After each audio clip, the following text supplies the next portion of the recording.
Hello and welcome to the All 12 Signs video series for the Sagittarius full moon that's happening on the 3rd or 4th of June, depending on where you live. My name's Chloe and I work with card divination, astrology, and I channel energies through my body. As you can see, my hands are moving around right now. This is independent of my conscious thought.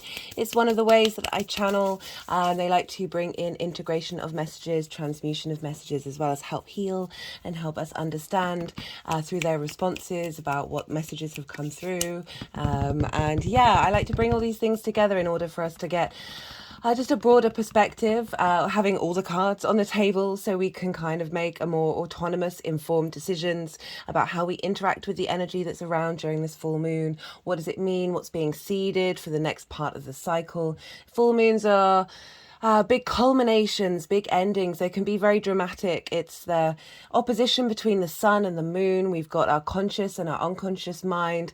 When we have oppositions, it can highlight where one area of our life might be out of balance. It can also bring up conflict and drama, schools, hospitals, all those public services. They tend to get really quite hectic around this time because howling at the moon. This is when our unconscious space is really loud and really proud. It's a great time for learning lessons. You know, if anything negative or conflicts do come up, it's about understanding how or the journey that we've been on and how we've grown, and how we respond to those things, even if we're like, but I thought I figured that out, and yet it's still showing up in my life.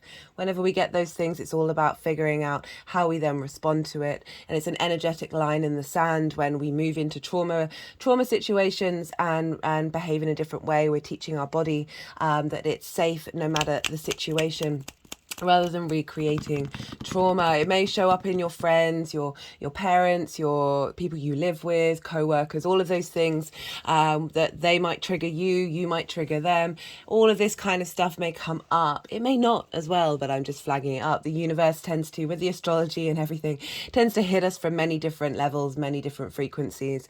We are not immune to any particular frequency. And I've just find that they're all very good teachable moments. But with this full moon, okay, so I've done a collective reading. I'm not going to talk too much about it because I'm going to point you in the direction of the collective reading.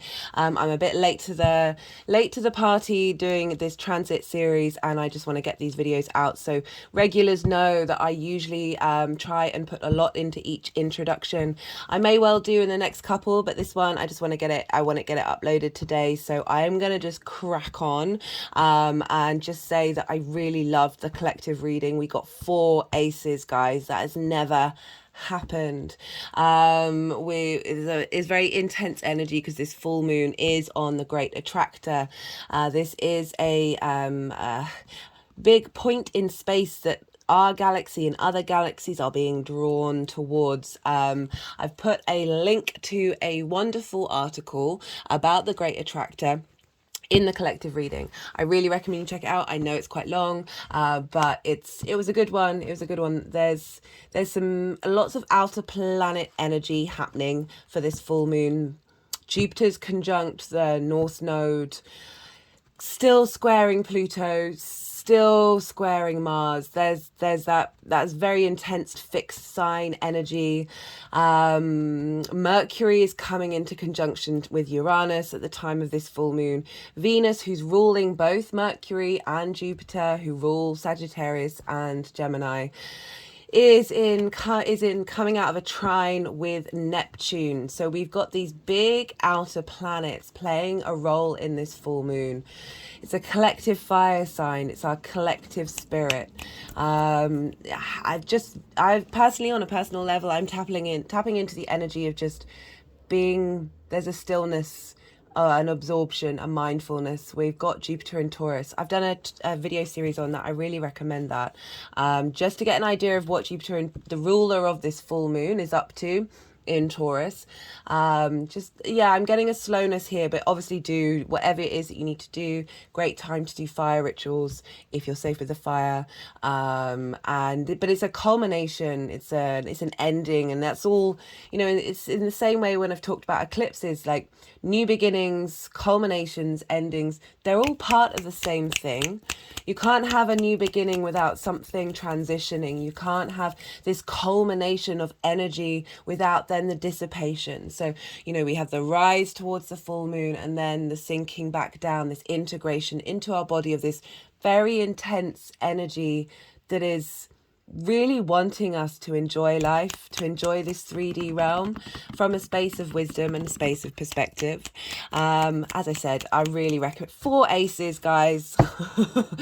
Not once. And the first card out was the Ace of Pentacles, which was the first out in the Taurus new moon, which also we've had, very interestingly, like we've got these 2 lunations back to back that are both linked into Jupiter. We're getting a lot of support from Jupiter at this time. Really been enjoying this energy, but it has made me want to slow down. Just enjoy the ride.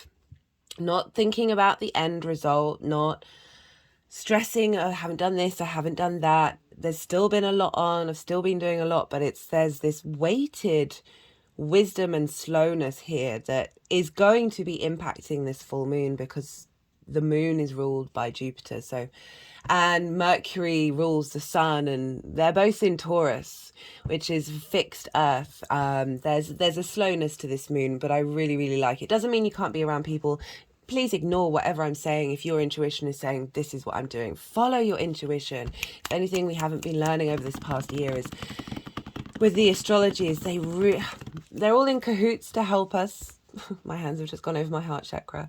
And they want us to be in our own power and work together. It's as simple as that, really.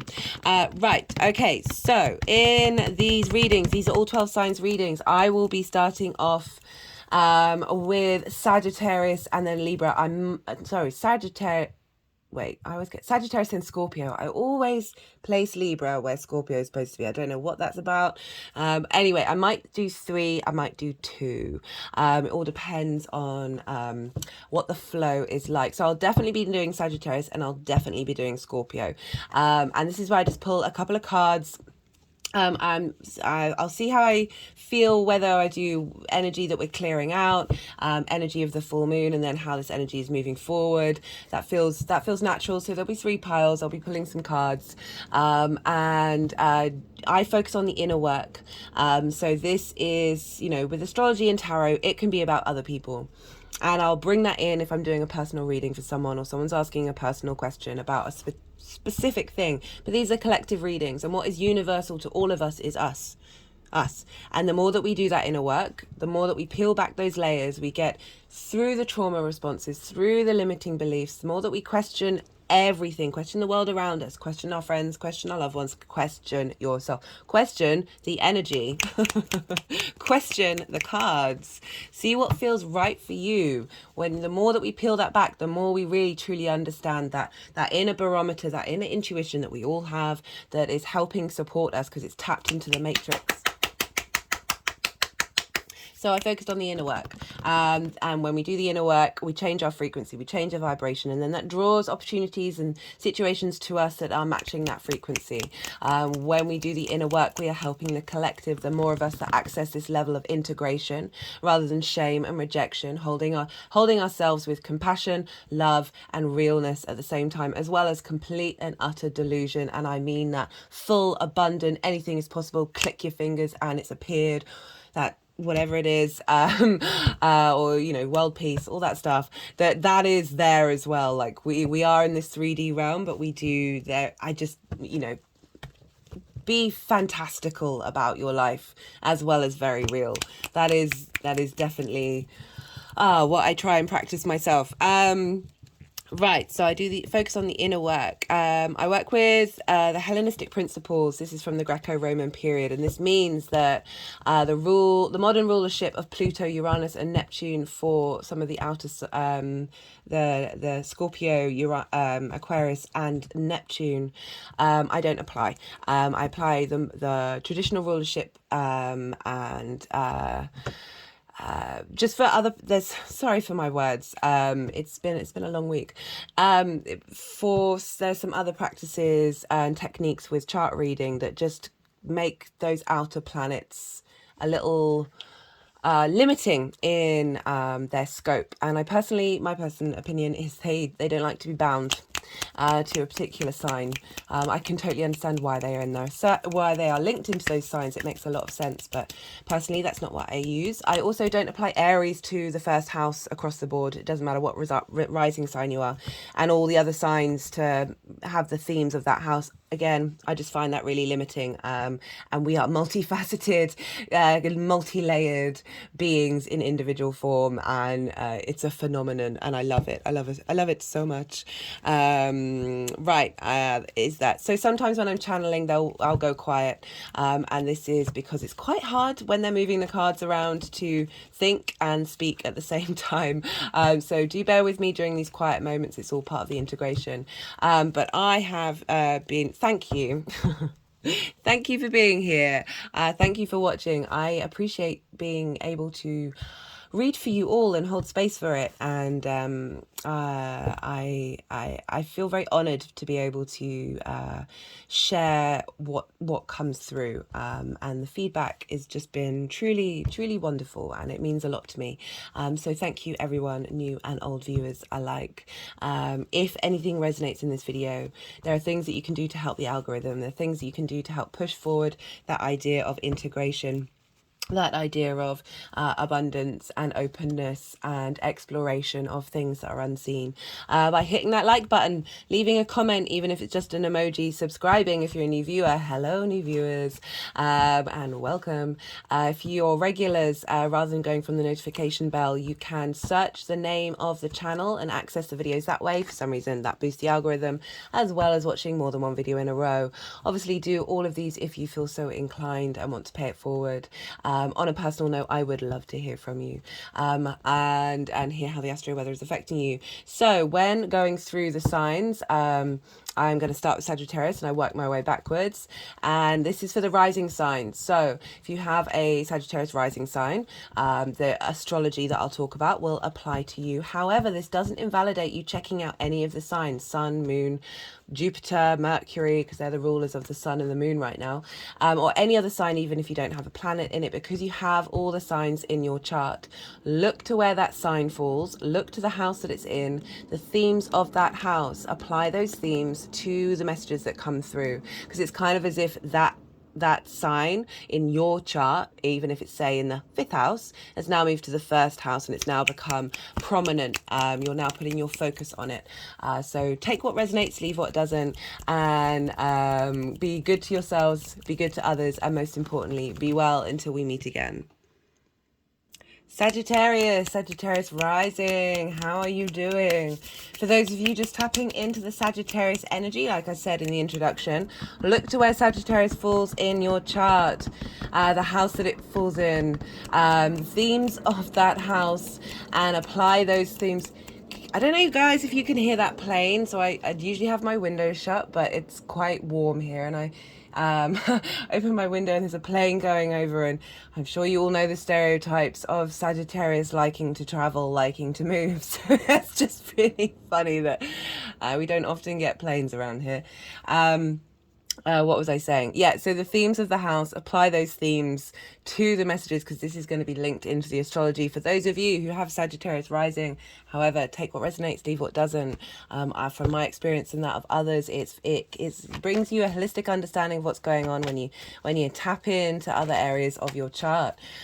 But for Sagittarius rising, so this is happening, this full moon is happening in your sign. This is the 1st house. This is the house of how you embody your sun or your moon in your actions and your deeds.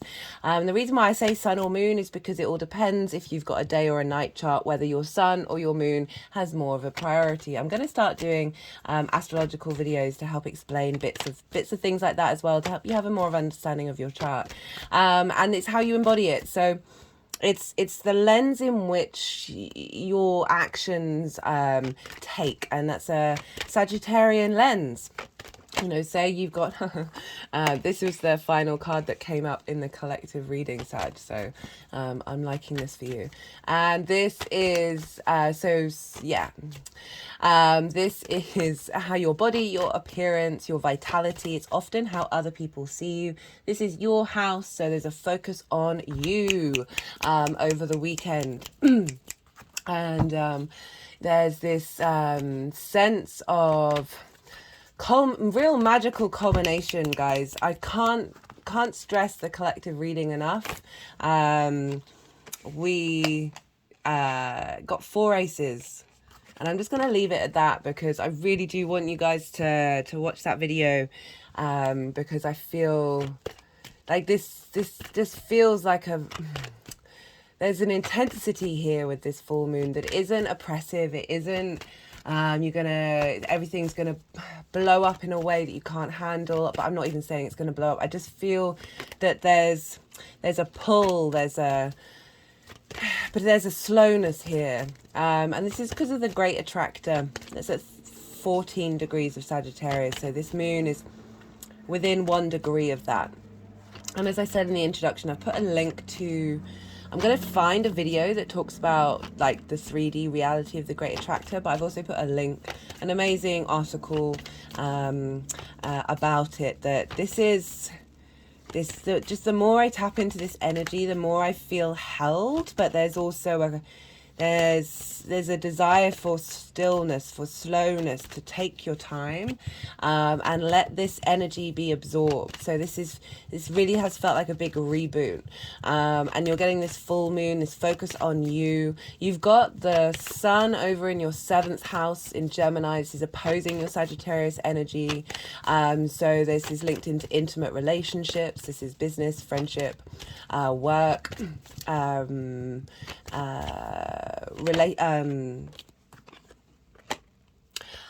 I also realized that the moon currently is in Scorpio while I'm recording this. This is Venus's day on Friday. I'm recording this at the moon's hour, and the moon is just heading to a grand water trine with Venus and Neptune. It's the Neptune card came out, reminded me. And the energy is very, very potent, very there's a floatiness. It's why my words aren't necessarily coming out I'm feeling very dehydrated. Right, so back to you, Sagittarius. So you've got the sun in your 7th house of works, friends, groups and alliances. So intimate people in your life coming, perhaps shining a light on you, letting you be seen, letting the magic of you be seen. I also find with the 7th house that it's the one-to-one relationship with the universe, and how with all of the energy that I felt come through with that collective reading that I did earlier today, it's like this card says karmic release, radical transformation. There's a deep internal shift happening that's being supported by galactic energy. And when we have these big, intense energies the Hanged Man is about stillness. It's about being in limbo. It's about allowing that transformation to happen. Obviously, do entirely what it is that you want to do, but it's certainly, I first got the initial vibe of, I want to invite some friends over. I have Sagittarius in the 5th house, the house of fun and amusement and play, opposite the 11th house of friends, groups and alliances. And then it just shifted. Something really shifted inside of me. It's like, no, you need this time to go inward. We've got Jupiter in Taurus here and Mercury in Taurus. They are ruling this lunation, and they are in a sign that is connected to your personal connection to the earth, but it's fixed earth energy. There's a slowness here. There's a need for integration. My head keeps moving, which usually means that what I'm saying is relevant, but obviously do what is that you need to do. I'm just flagging up the energy in case you don't have time to watch the collective reading. But this is full moons. It can be very moon in the first house. Your emotional needs being met by nourishing yourself. Your emotional needs met by embodying yourself truly.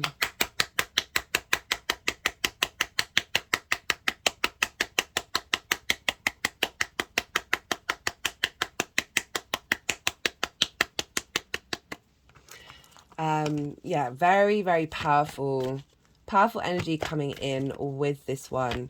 And the moon for you, because so the ruler, wherever the ruler, the moon rules Cancer. So what's going on with this moon in your first house is impacting your eighth house, of the dynamic of shared resources, the give and take between you and the outside world, you and the 5D world.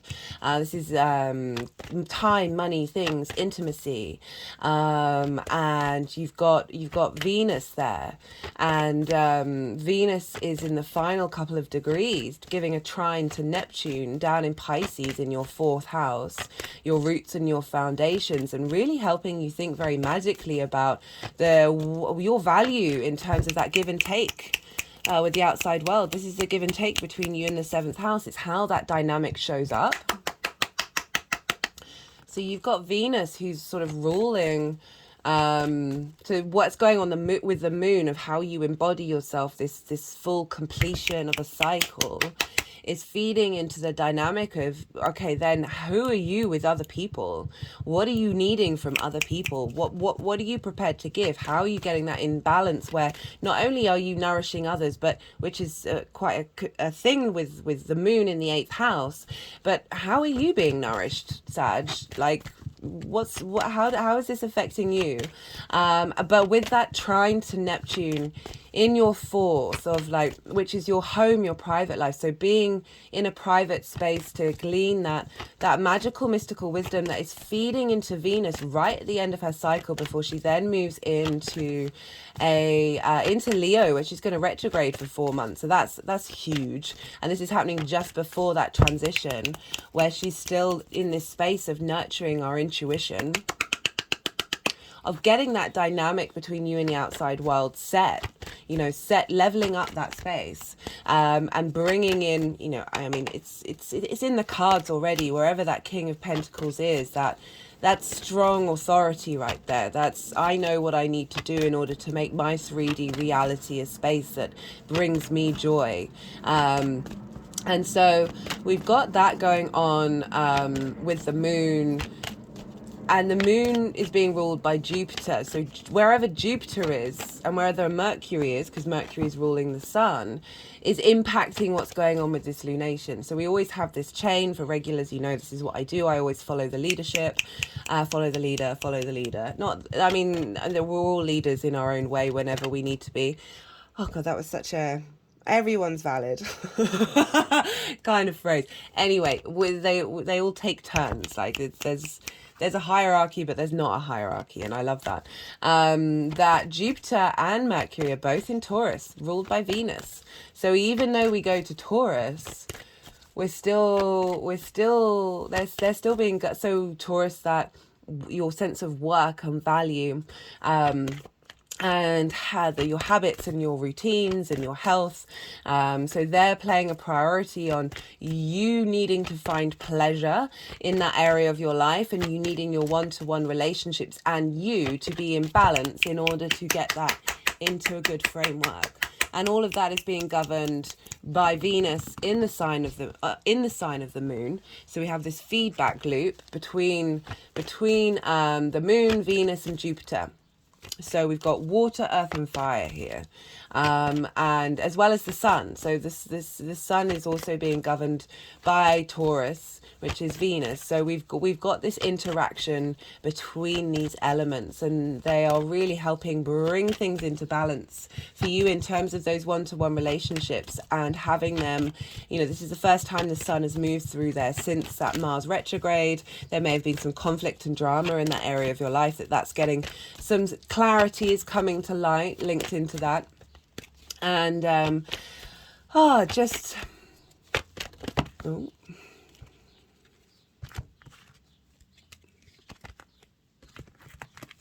apologies, that was half the deck. That was the 8 of Wands that I just saw.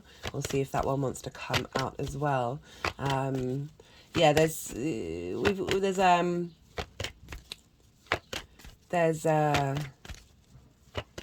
it's just this energy there's a lot going on with this energy. you know, even it's a culmination and an integration and a download that is this very potent collective spirit fire energy. It feels like it could traverse in any direction and all directions. And essentially, you know, I was talking in the collective reading about how forest fires actually bring in nutrition, which I'm sure you're aware, to the land. That, I mean, in extremes that's not the case. Oh, the skies are loud today. Blimey. I don't know if you can hear it. That in everything in moderation, including moderation, that forest fires re-put in nutrients into the earth in order for new things to grow, but they're growing from the old cycles, right? It's not about cutting everything off. It's about understanding and integrating and realizing that there is far much more that we can expand into and travel and journey into and explore than we could ever put our minds to. And it's only just beginning with all of this. It's only just kicking off and lifting off all of us in so many different areas of our lives. And it's just we've got a lot to clear out that can be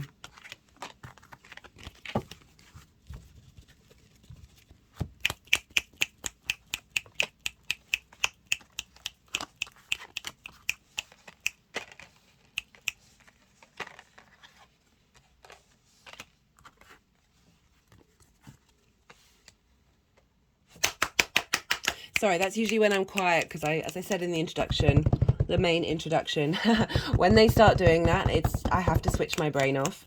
I have to just let them do what it is that they need to do.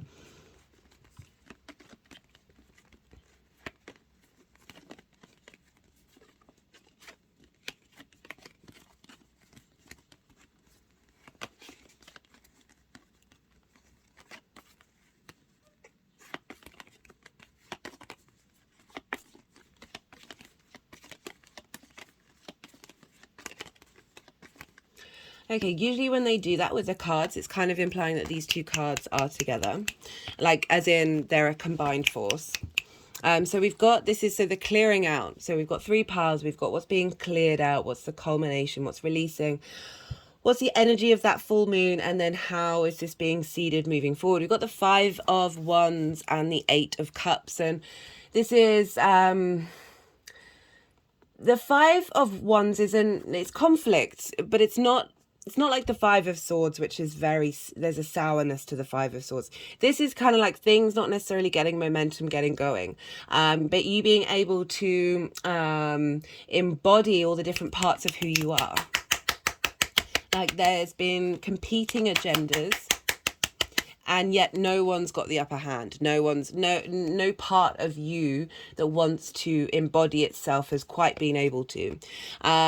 Or a situation, there's usually many different messages. There's a situation that you've been going through that you've had to walk away from, that has just been a bit frustrating. There might have been conflict, but it's not the biggest drama in the world. It's just a bit like, why is this happening? This is a bit annoying. I'm not really getting anywhere.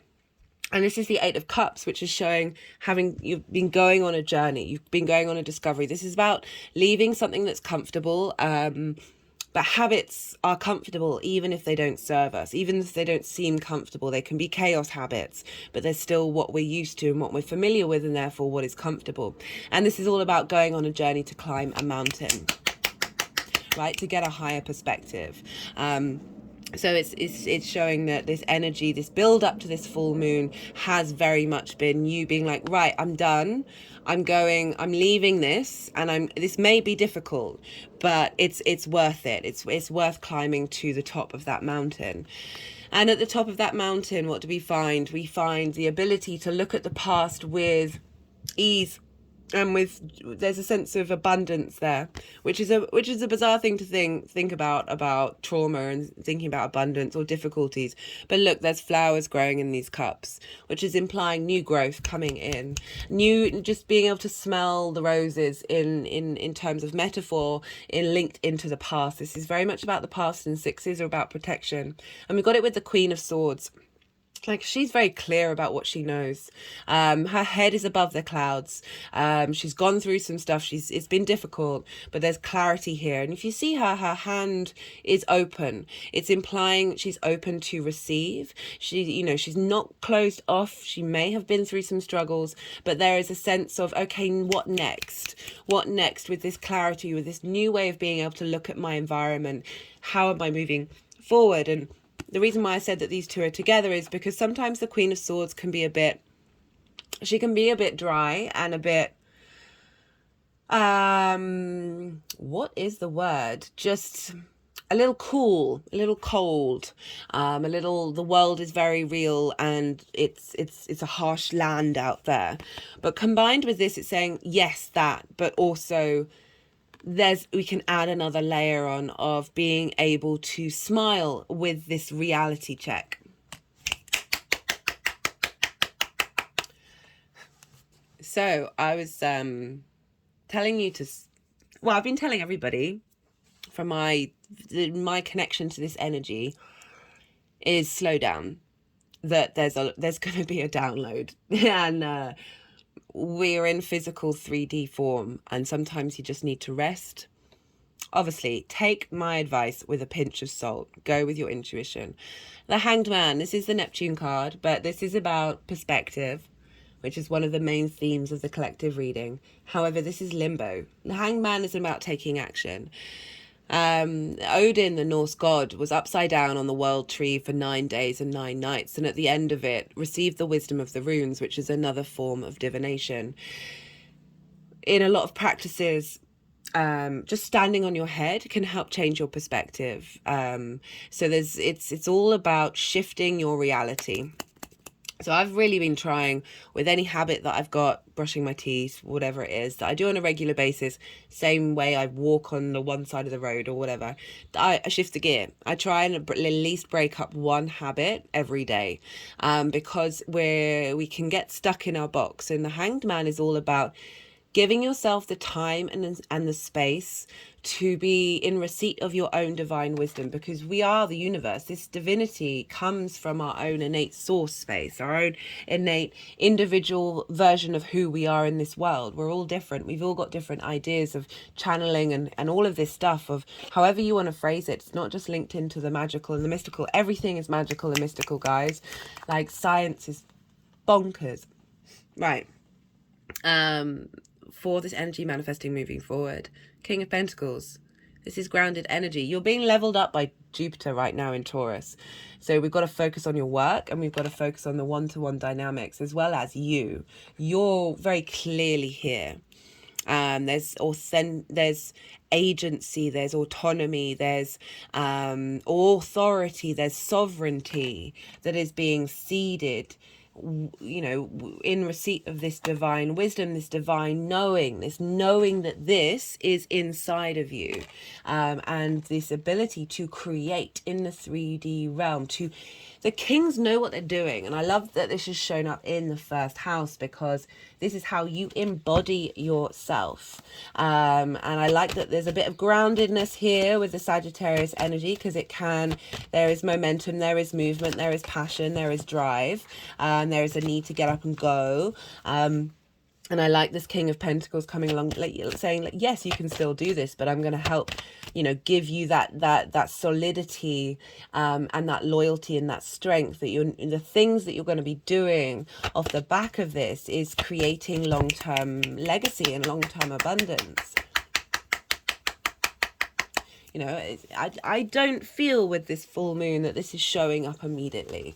This feels like this is a longer term plan, and kings are long term. They've had to get to this space, and they've been doing what they've been doing for a while, and they're supporting not only themselves but the whole community. Like, kings and queens are big energy. You've got that Queen of Swords, which is, you could say is that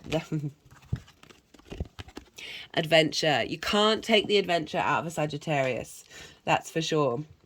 And that's what I'm saying. Like, this King of Pentacles, this sort of Taurian energy isn't about wanting to get rid of the adventure. Quite the opposite. It's just adding another dimension to it.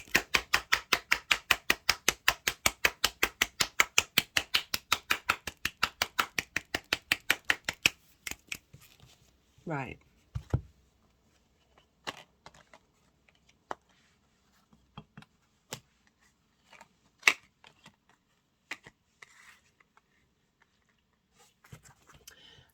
Kind of getting that some of you may have been on, may be going on a spiritual adventure with the earth energies.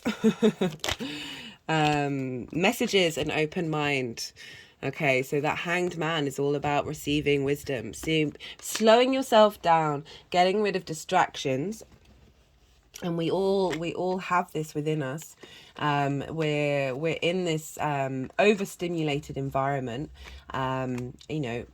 I talked about in the collective reading how this video popped up in my stream on the YouTube of between the person leading it was a Gemini sun, and the other person talking was a Sagittarius moon, and they were opposing each other at similar degrees of this full moon. So even with all that distraction, the universe can come in and provide support. But overall, and it's something I'm putting into practice, is really giving yourself the grace to be still. Giving yourself the grace to be still. Okay, let's see what other clarification cards want to come through. All the decks are in the description box. And yeah, if any of them take your fancy. This is the Numerology deck, which was the adventure card, which is so funny for Sagittarius. Let's see what other messages want to come through for Sagittarius. We've got new beginnings. You know, it's as I said, new moons, culminations, new beginnings, culminations. Yeah,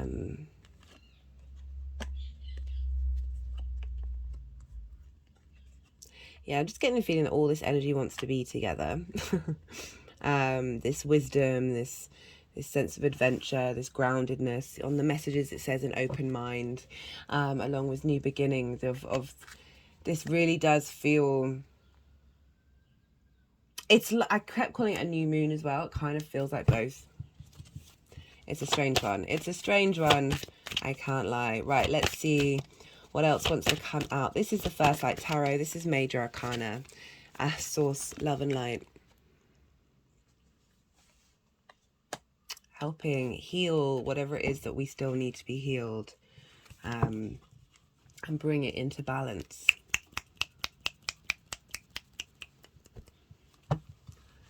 Okay, do we want any, let's do, I haven't done the Oracle of the Rising Sun for a while, because the deck just didn't seem to want to get involved, if I'm honest. Let's see what final messages for Sagittarius do we have for this full moon.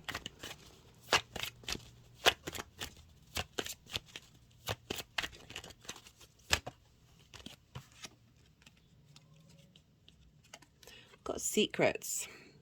This is Venus in Scorpio. You have Scorpio in your 12th house. This is where our unconscious self is. This is the house of mysteries. The moon is currently there right now. And there's a lot of magic in the 12th house. And I'm just getting from that message of, like, for me, the 12th house is...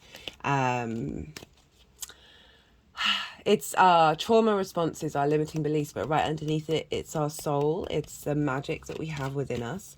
And for that card to come out, it feels like what's going to be revealed, the secrets are going to be revealed about you and your nature and how you look at yourself, and how you understand your own reality.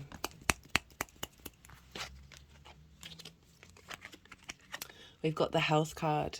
This is the sun in Virgo, but it's making me think it's the 6th house. It's the number 6 here. It's the 6th house, and this is linked into where Taurus is for you, where Jupiter is for you right now,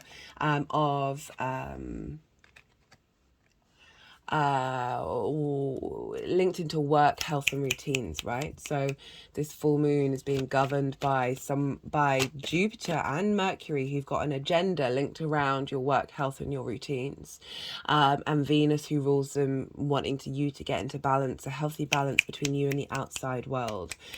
So there may be things that come to light during this full moon that help not only give you physical health, but mental health, spiritual health, and growth and abundance, and healing. You know, it's the sun in Virgo, and it's the Virgo, you know, we're linking into the gut here. Healthy gut, healthy mind, healthy soul. So I like that coming in, I guess, with the new beginnings, with everything that you're going through in that Taurian area of your chart, all those eclipses. And now you're sort of seeing, well, who am I now? Where am I at now? What have I been discovering and learning, and what's more to come in that regard? Because the more that we take care of ourselves, the more that we're able to embody who we are from a genuine space of abundance in the human body, in the physical body. Right, one more card. One more card.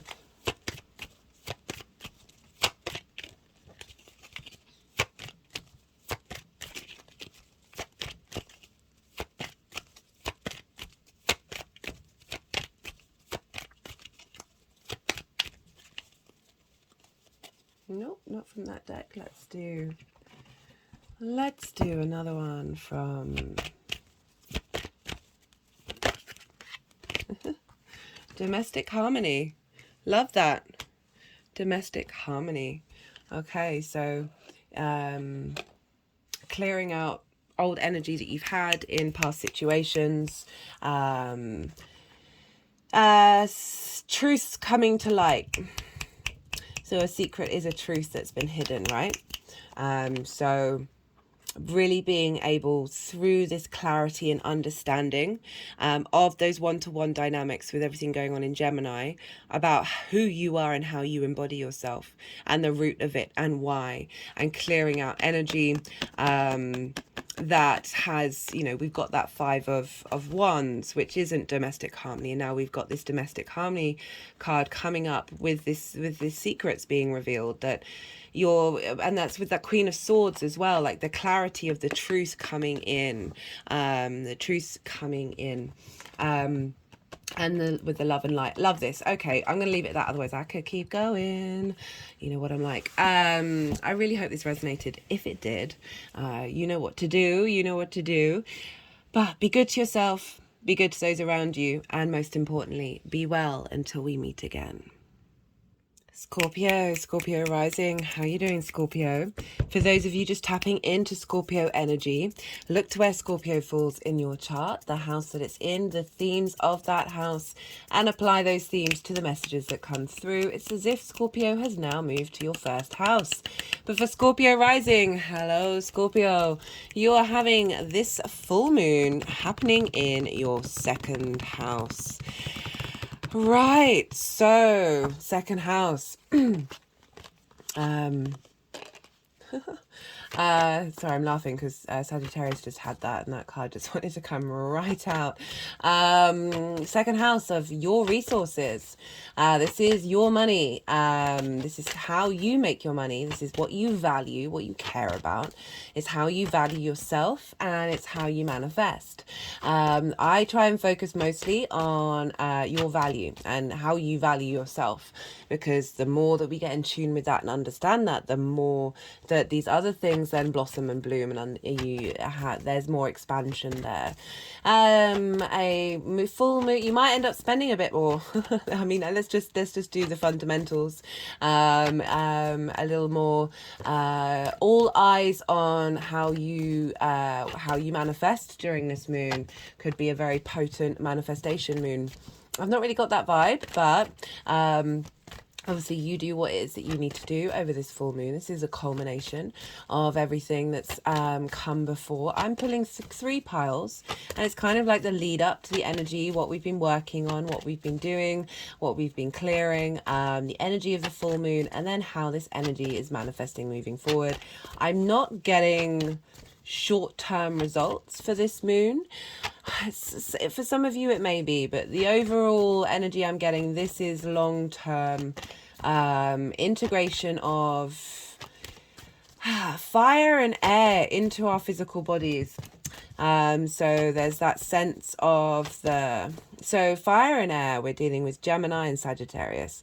They're not bound by gravity. They're fast moving. They're day yang energy that's, you know, in some of the theories of the elements, they're more linked into spirit, and earth and water are linked into the earth. You know, they're grounded by gravity. And we've got a lovely combination with this full moon where the rulers of Sagittarius and Gemini are in Venus's land, in Taurus, so in earth, but Venus is over in the last degrees of Cancer in water, trining Neptune in Pisces, just really like socking it to us with wisdom during this full moon. We also have Mercury conjunct Uranus, heading into a conjunction. It's a degree away. Jupiter still in conjunction with the North Node, still squaring Pluto, still squaring Mars, and coming into a sextile with Saturn. Sorry, I know this is a lot of astrology. In a nutshell, this is a lot of outer planets playing a big role in how we interact with things on a personal level. We also have the moon conjunct the great attractor. I talk a lot about this in the collective reading. It played a really pivotal role. It's at 14 degrees of Sagittarius. This moon is at 13 degrees and 18 minutes. They're within a minute of each other, within a degree of each other, apologies. So it's a very tight conjunction, and just the energy of it is there's an intensity, but it's not scary. It's just like, whoa, that's a big download. Is what I'm getting from this full moon. And so how that might show up for you. So it's the next fire moon after that hybrid eclipse in Aries, and I feel like they're really connected. That's what came through in the collective reading, that we're really getting this regeneration. I'll say one last thing about that collective reading, because I really do want everyone to watch it, because it was a good one. We got 4 aces. We got all 4 aces in that full moon. Aces for a full moon. You wouldn't think it, but so it's, the way I talk about eclipses, this new beginnings. We can't have a new beginning without a culmination and an end, and everything's built on top of one another. I've been linking this into a forest fire, that some things are going to be needed to be burnt down, but it's not in a scary way. It's through a release and a letting go. Remember, Jupiter's still conjunct the North Node opposite the South Node in Scorpio. At time of recording, Scorpio, the moon is just coming into a grand water. The moon's in Scorpio, coming into a grand water trine with Venus and Neptune. So it's there's an intensity here of letting go, even though this is a full moon and it's not the balsamic phase. This is through this transmutation of that fire, those nutrients then create new life. But it's off the back of what came before it. There's never any separation from these things. It's impossible to do so. So I've kept calling this a new moon as well as a full moon. I'm hoping that I'm gonna get some more words of wisdom after having a night's sleep after doing the collective reading, to try and sum this up, because my mind is just feeling very expansive in a way that I can't quite hold on to anything, and it's a nice feeling. It's not a scary feeling, but it is leaving me a little bit tongue-tied, to be able to express this. All I've said to people so far is, if you are going to go out and do things, do it based off on your intuition. Do what's right for you. But I would ask to take some stillness in however that looks for you, to just be with yourself in the moment without any expectations. I'm not saying meditate. I'm not saying do breath work. I'm not saying wait and see if messages come through, but just sit somewhere, do something, be in that physical body in the enjoyment of that 3D experience. Be in, like, with Sagittarius, it's about the side quests. It's not planning. It's moving, going here, there, and everywhere. There is an idea. There is a felt sense of an end point, but it's not about that end point. It's about the exploration and the journey there. And very interestingly, like while I was doing the Sagittarius reading, 2 planes went overhead very, very loudly. And Sagittarius is linked into movement, this desire to expand, to accentuate. And how does that look like for you in your second house? Well, the way I'm tapping into that is feeling good about yourself, feeling your worth, feeling your value. You know, sometimes having Sagittarius in the second means that you're very generous with the things that you have. There is a generosity with Jupiterian energy. There's a need to share, there's a need to give.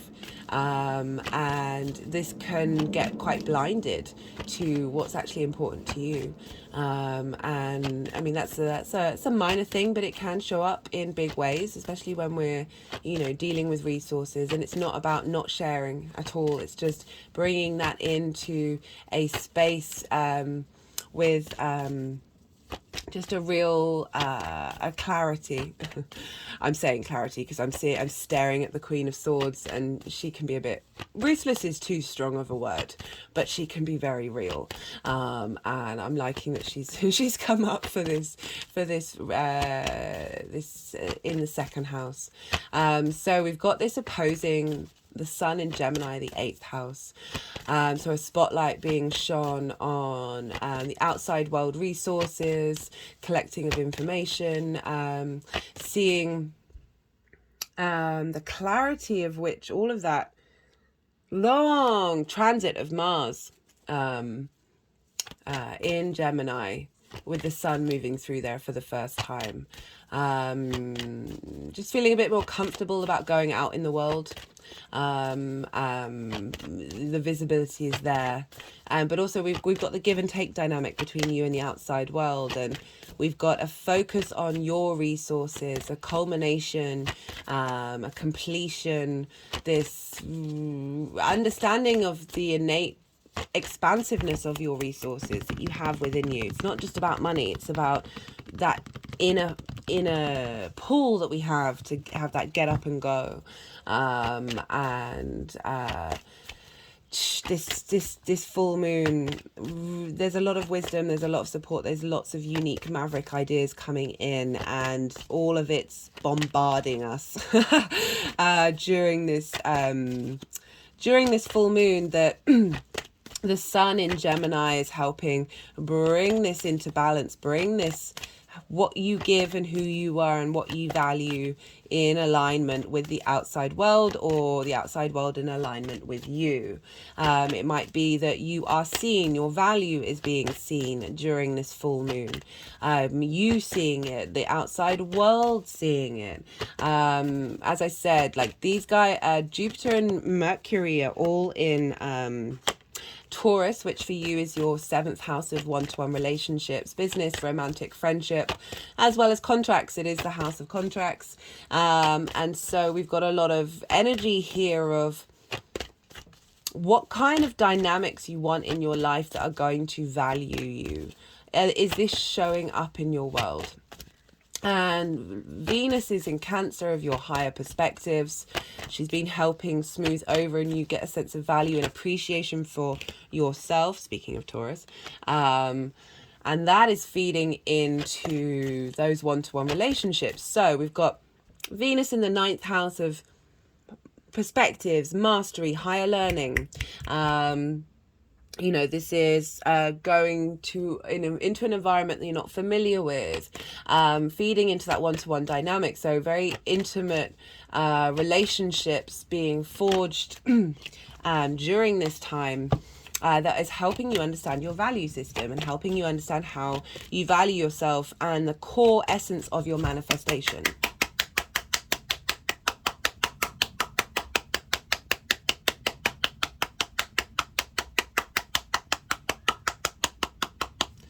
Venus is then going to be moving, I think it's on the 6th. couple of days after this full moon into Leo for 4 months. This is huge. This is huge. And so then Venus, that shift in gear of Jupiter and Mercury being ruled by Venus in a retrograde is it's your focus is on your career and how that's showing up in one-to-one dynamics, and there being an expansive nature there. So I will be doing a Venus in Leo transit video next week. So I'll be breaking that into more detail. But this, so this could be money coming in as well, with full moons, completions of something, of your resources. And what else could this be? How else is this showing up? So as I just talked about Cancer, so wherever the moon is affecting Cancer, and for you that's in your 9th house, as I said, of perspectives, connections to God, nature, science, whatever it is, philosophies, morals, ethics, as well as mastery of something. So something you've been learning for a while, so through that learning you're then able to teach and share perspectives, as well as moving somewhere that is of a different environment, so you again broaden your perspective. So the moon here, this expansion and understanding of your value, is going to help you understand the true nature of your perspectives and how you map yourself out in the world, and how you see yourself. The sun, meanwhile, is going to be affecting Leo, so that's linked into your career. So we've got this dynamic of this full moon impacting your philosophies and your career and your life purpose, and through understanding your worth.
Okay, so we've got feeling battle weary and in survival mode.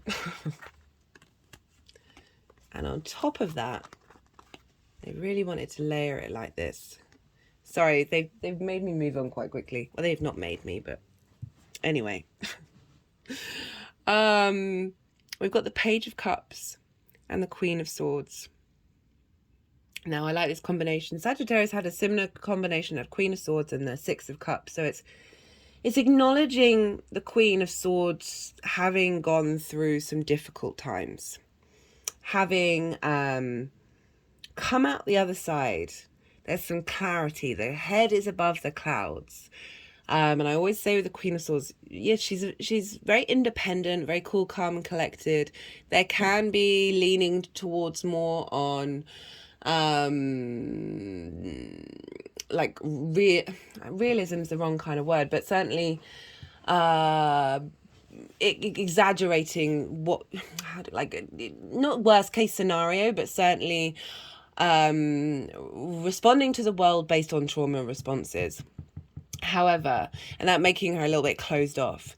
But if you notice, like, her hand is open. She may be facing away from us, but her hand is open to receive, to draw in a new environment.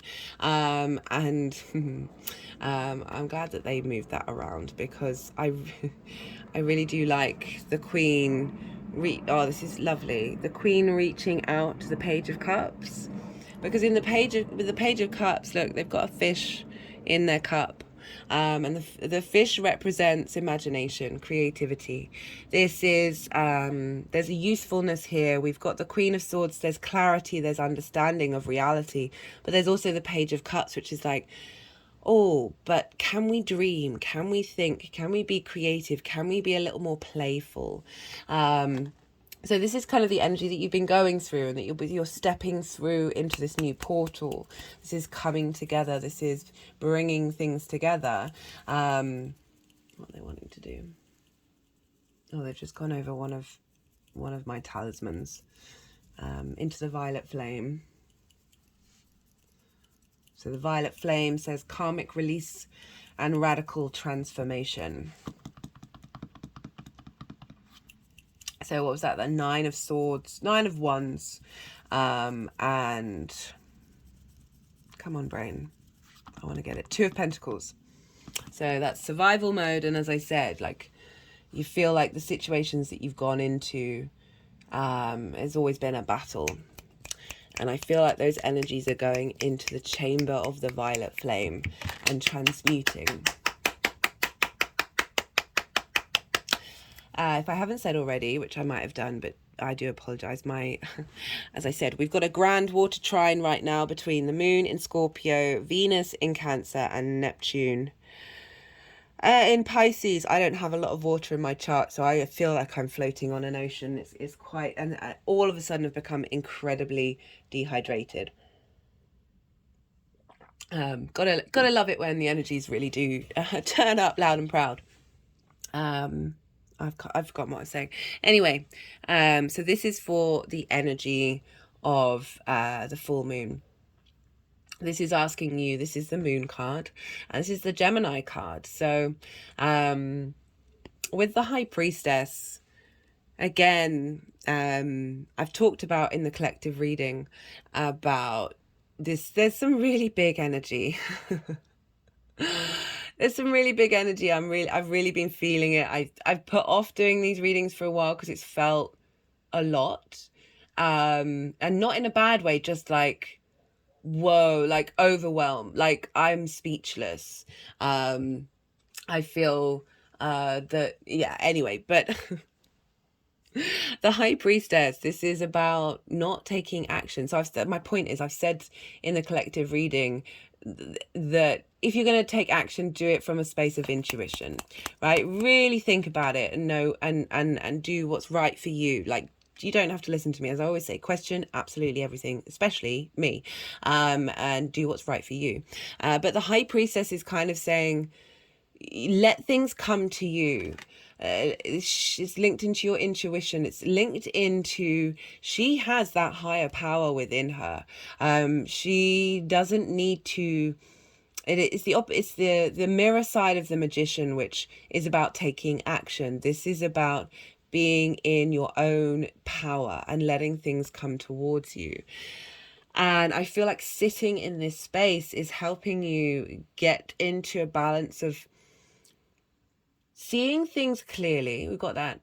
So this is, the Lovers card, I feel like very much a combination of the Queen of Swords and the Page of Cups, right? It's just bringing it together.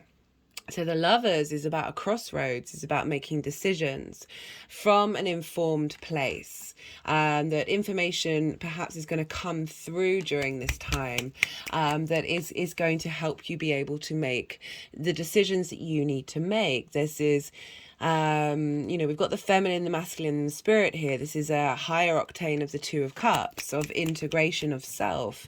We've got the mountain in the background. This is about getting the higher perspective. You link it into the story of Eve biting the apple to get knowledge. And with knowledge, we make our informed decisions. It's not about being swaddled in protection where we don't have to think at all. That's not what we're here to do. There's a balance here, there's a co-creation here. But this is Gemini, so okay, like if we think about it quite bluntly, this is information coming in from your Gemini area of your chart, which is the outside world, where the sun is and Juno is. Juno is conjunct the sun. There's commitment here. It just is this sense of messages coming in that are going to mean making decisions during this full moon. Okay, they wanted me to pick up the Hierophant. The Hierophant is the teacher, is the guru. This is Taurus energy. This is where the energy's seeded. This is knowledge of self and being able to express the journey that you've been on and be able to share that information. You know, you've got Venus in Cancer, the Sun, and Mercury are going to be moving into Cancer. That higher perspectives, that sense of teaching and growing. But that's Taurus energy. So again, with the one-to-one dynamics of some wisdom coming in, some support from the community.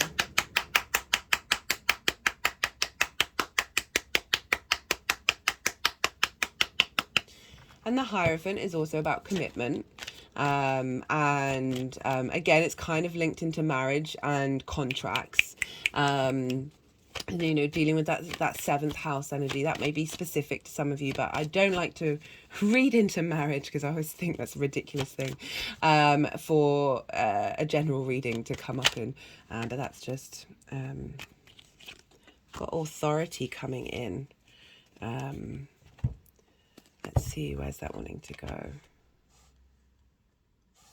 Having strength in the authority and the decision making that you make, having command and wisdom in how you take action. It's Mars in Capricorn, which is very strategic. There's a sense of command and knowing with that energy. Might pull a clarification card for... This is synchronicities, so it's sort of leaning into, you know, the Page of Cups can be very much linked into Pisces with the fish there, of seeing the synchronicities coming in, seeing all things come in together, as well as that High Priestess.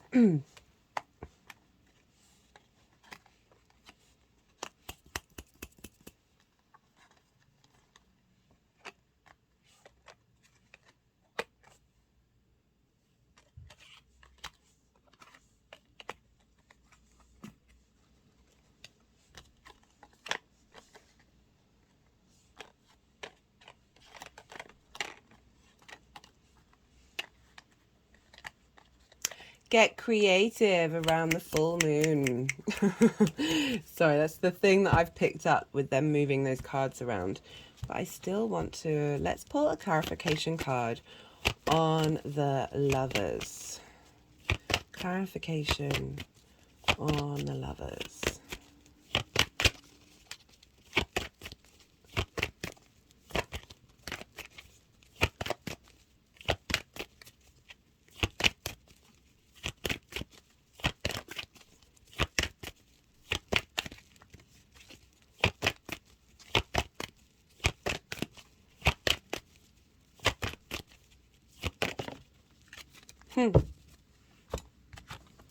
Three of Cups. This is celebration. This is harmonies. Why are they putting it over there? Harmonies, equality, synchronization, movement, flow, a sense of ease, a sense of joy, coming in with the synchronicities, the Lovers, and the Page of Cups.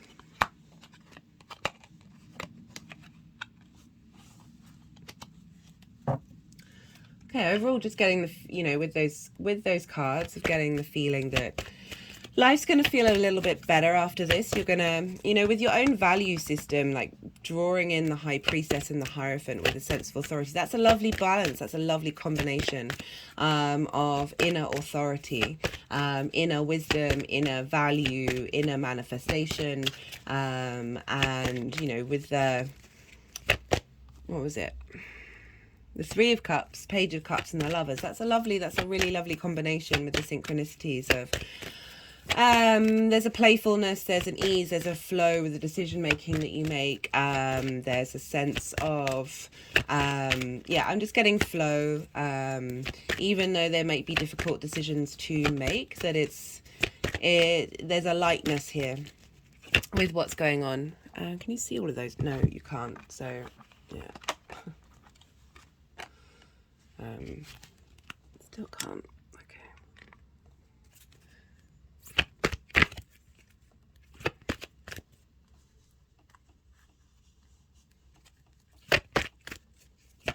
Right, let's see what other cards want to come through. We've got completion. Completion. Completion of a crossroads. Completion of a choice. Leading to celebration. Leading to imagination, creativity. And inspiration. Right, let's pull from the First Light Tarot. All the decks are in the description box, if any of them take your fancy. I love this one. This is Major Arcana. Question cards, statement cards, and keywords. So let's see what wants to come out. We've got the Star card. Potential, success, happy endings, promising beginnings. This is also deep, deep healing. But usually with these cards, they want to focus on a particular word or a particular part of the story. And they're really highlighting the success part of this. But with the Star card, it's following the Tower. It means having gone through some stuff that may have felt incredibly difficult, and it's unearthed the need to heal certain aspects and to look at things. Got the World card. Renewal, rebirth, reincarnation, celebration. Okay, they're really highlighting the celebration part.